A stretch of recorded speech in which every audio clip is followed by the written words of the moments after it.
Genesis chapter 10. This is the account of Shem, Ham, and Japheth, Noah's sons, who themselves had sons after the flood. The sons of Japheth: Gomer, Magog, Madai, Havan, Jubal, Meshech, and Tyrus. The sons of Gomer: Ashkenaz, Riphath, and Togarmah. The sons of Javan: Elisha, Tarshish, and Kittim, and the Rodanim. From these the maritime people spread out into their territories by their clans within their nations, each with its own language. The sons of Ham: Cush, Mizraim, Put, and Canaan. The sons of Cush: Seba, Havilah, Sabta, Ramah, and Sabteka. The sons of Ramah: Sheba and Dedan. Cush was the father of Nimrod, who grew to be a mighty warrior on the earth. He was a mighty hunter before the Lord. This is why it is said, like Nimrod, a mighty hunter before the Lord.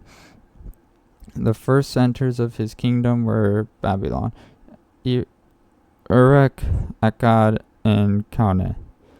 In Shinar, from that land he went to Azria, where he built Nineveh, Rehoboth, Kala, and Rezin, which is between Nineveh and Kala, that is the great city. Mizraim was the father of the Ludites, and Enamites, the Habites, Nephtuhites, Patrusites, Kazuhites, from whom the Philistines came, and Caphtorites. Canaan was the father of Sidon, his firstborn, and of the Hittites, Jebusites, Amorites, Girgashites, Hivites, Archites, Sinites, Arvadites, Zemarites, and Hamathites. Later the Canaanite clans scattered, and the borders of Canaan reached from Sidon toward Gerar as far as Gaza, and then toward Sodom, Gomorrah, Admah, and Zeboim as far as Lasha. These are the sons of Ham by their clans and languages in their territories and nations. Sons were also born to Shem, whose older brother was Japheth. Shem was the ancestor of all the sons of Eber. The sons of Shem: Elam, Asher, Arphaxad, Lod, and Aram. The sons of Aram: Uz, Ol, Gether, and Meshech. Arphaxad was the father of Shelah, and Shelah was the father of Eber. 2 sons were born to Eber. One was named Peleg, because in his time the earth was divided. His brother was named Joktan. Joktan was the father of Amorad, Shalef, Hazmaraveth, Jerah, Adoram, Uzal, Diklah, Obal, Abimael, Sheba, Ophir, Havilah, and Jobab. All these were sons of Joktan. The region where they lived stretched from Misha toward Sephar in the eastern hill country. These are the sons of Shem by their clans and languages in their territories and nations. These are the clans of Noah's sons, according to their lines of descent within their nations. From these the nations spread out over the earth after the flood. Now the whole world had one language and a common speech. As men moved eastward, they found a plain in Shinar and settled there. They said to each other, "Come, let's make bricks and bake them thoroughly." They used brick instead of stone and tar for mortar. Then they said, "Come, Let us build ourselves a city with a tower that reaches to the heavens, so that we may make a name for ourselves and not be scattered over the face of the whole earth." But the Lord came down to see the city and the tower that the men were building. The Lord said, "If as one people speaking the same language they have begun to do this, then nothing they plan to do will be impossible for them. Come, let us go down and confuse their language so they will not understand each other." So the Lord scattered them from there over all the earth, and they stopped building the city. That is why it was called Babel, because there the Lord confused the language of the whole world. From there the Lord scattered them over the face of the whole earth. This is the account of Shem. 2 years after the flood, when Shem was 100 years old, he became the father of Arphaxad. And after he became the father of Arphaxad, Shem lived 500 years and had other sons and daughters. When Arphaxad had lived 35 years, he became the father of Shelah. And after he became the father of Shelah, Arphaxad lived 403 years and had other sons and daughters. When Shelah lived 300 years, he became the father of Eber. And after he became the father of Eber, Shelah lived 403 years and had other sons and daughters.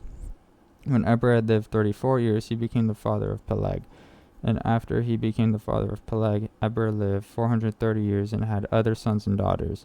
When Peleg had lived 30 years, he became the father of Reu. And after he became the father of Reu, Peleg lived 209 years and had other sons and daughters. When Reu had lived 32 years, he became the father of Serug.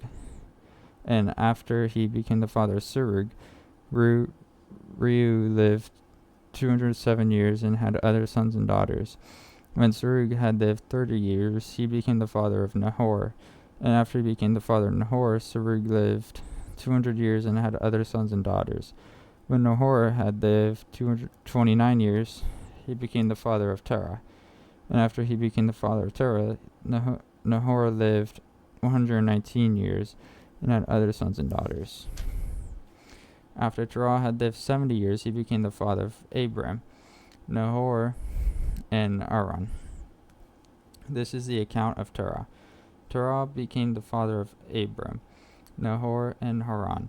And Haran became the father of Lot. While his father Terah was still alive, Haran died to Ur of the Chaldeans in the land of his birth. Abram and Nahor both married. The name of Abram's wife was Sarai, and the name of Nahor's wife was Milcah. She was the daughter of Aaron, the father of both Milcah and Iscah. Now Sarai was barren, she had no children. Terah took his son Abram, his grandson Lot, son of Haran, and his daughter-in-law Sarai, the wife of his son Abram, and together they set out from Ur of the Chaldeans to go to Canaan. But when they came to Haran, they settled there. Terah lived 205 years, and he died in Haran. Genesis chapter 12. The Lord said to Abram, "Leave your country, your people, and your father's household, and go to the land I will show you. I will make you into a great nation, and I will bless you. I will make your name great, and you will be a blessing. I will bless those who bless you, and whoever curses you I will curse. And all peoples on earth will be blessed through you." So Abram left as the Lord had told him, and Lot went with him. Abram was 75 years old when he set out from Haran. He took his wife Sarai and nephew Lot, all the possessions they had accumulated, and the people they had acquired in Haran, and they set out for the land of Canaan, and they arrived there. Abram traveled through the land as far as the site of the great tree from Moreh at Shechem. At that time, the Kenites were in the land.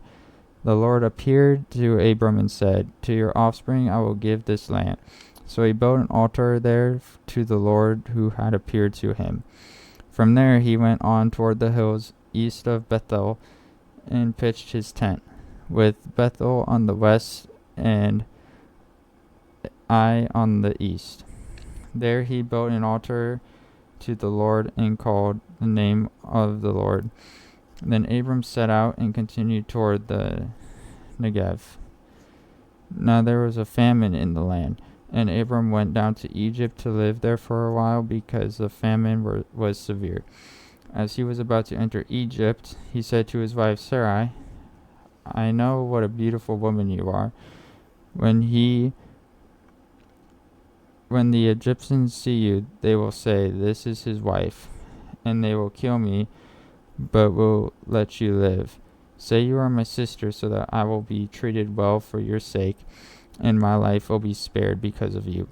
When Abram came to Egypt, the Egyptians saw that she was a very beautiful woman, and the Pharaoh's officials saw her.